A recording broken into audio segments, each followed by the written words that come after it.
السلام علیکم ورحمۃ اللہ وبرکاتہ۔ میں مفتی محمد موسیٰ قاسمی امید کرتا ہوں کہ ناظرین کرام خیر و عافیت سے ہوں گے۔ اس وقت میں آپ کی خدمت میں چند اہم خبروں کے ساتھ حاضر ہوا ہوں۔ جیسا کہ آپ کو معلوم ہے کہ اسرائیل کا فلسطین پر اور غزہ پر مسلسل حملہ چلا آ رہا ہے۔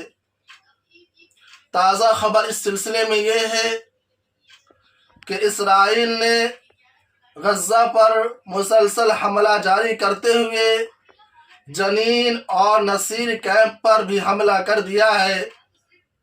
الاہلی اسپتال کا محاصرہ اور گھیراؤ کر دیا ہے۔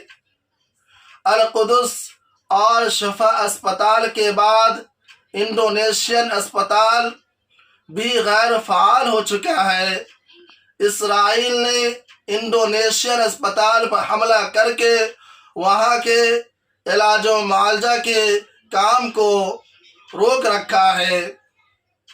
مزاحمتی تنظیموں کا گھات لگا کر حملہ مسلسل ہوتا جا رہا ہے اور اس کے اندر کئی فوجی ہلاک اور 21 سے زائد گاڑیاں تباہ ہو چکی ہیں۔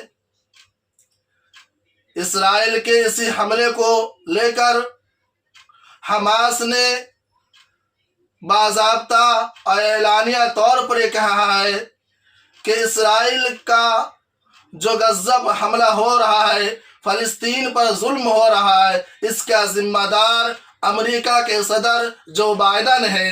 حماس نے کہا ہے کہ ہم امریکی صدر جو بائیڈن کو الشفا اسپتال میں اسرائیل کے ذریعے نسلی تطہیر اور غزہ میں شہید خواتین بچوں کے قتل عام کے لیے براہ راست ذمہ دار ٹھہراتے ہیں۔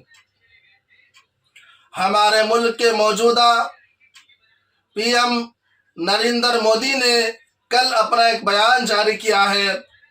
اس بیان میں نریندر مودی جی نے کہا ہے کہ فلسطین اسرائیل جنگ میں شہریوں کی ہلاکتیں یہ قابل مذمت ہے۔